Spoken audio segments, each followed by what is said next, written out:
PiCam version 1, and first thing you'll notice is running about 2 frames a second, and there's appalling latency, so there's an enormous delay, so you pretty much won't see anything actually moving on the screen for a minute or two. I just started it up, but that's streaming from, I'm using ffserver and ffmpeg just to test the hardware basically, and this little box here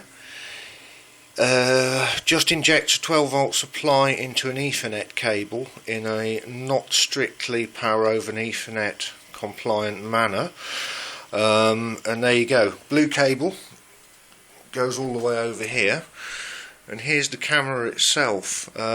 Take a step back. Right, well, at the top there's a Raspberry Pi. At the bottom you can see the power comes in there. Network connection is just extended up on that short length of cable to the Pi's Ethernet cable. There's a USB webcam connection coming down there, and at the very bottom, you can't see all the wiring, but at the very bottom this is a 12 volt to 5 volt power supply. So all that does is it burns off the excess voltage, which actually translates to about 7 watts, and it passes the pinch test, which is to say you can just about keep your fingers on it comfortably for an indefinite period of time, which is a good rule of thumb for heat sinks. And that's your weather protecting anti-condensation type heater, and it seems to work really well. So from there's a 5 volt supply line which actually goes up to, that's the black and yellow wires, goes up to a little board up here, and that is just a single IC buffer for the GPIO pins. So it increases their output to 5 volts VCC. More to the point, it protects the Raspberry Pi itself from any kind of catastrophic failure of the servo or the drive electronics. Bit of old IDE cable here, which I've borrowed to use as a header, so I'm doing it on a budget of precisely 0, or actually 10 quid for the 2 servos. The frame itself it's made out of all sorts of old scrap. This webcam here was a Creative Live notebook webcam, and just because it was an awkward shape, I rehoused it on a bit of scrap perspex.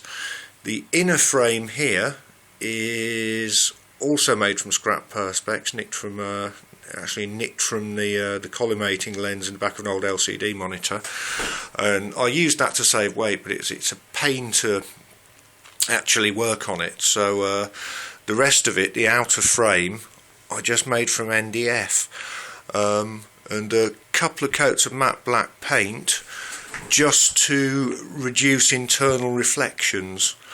I just thought if there was like low angled sunlight, you don't want it, you want to minimise the glare on the lens. And other than that, I guess I'll just show you. I've SSH'd into the Raspberry Pi, and I've got an ICL script called, what have I called it, CamSteer, and it's not exactly a web application yet, but it does establish that it all works. And I'm just using the arrow keys on the keyboard to steer the servos. That, at least, unlike the streaming video, is more or less instantaneous. So there you go, and that is just me controlling pan and tilt using the keyboard keys. And if I wanted to expose my SSH port to the world, I could be doing it from almost anywhere. And what I've done is I've set limits, or numerical limits, on the servo positions, so I don't end up overstressing the motors. The other thing I've done is, if I hit the home key, it'll center both of the servos. And the electronics work really well. As I say, the video streaming's a bit of a pain in the neck, and I think you'll probably find it still. You'll probably find it. There's so much lag. It's still pointing at my back. But yes, it is. No, it's pointing. Oh my God, that is absolutely pathetic.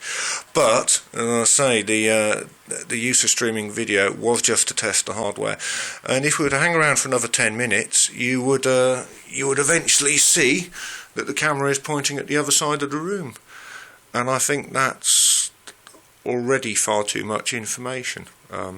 Cheers.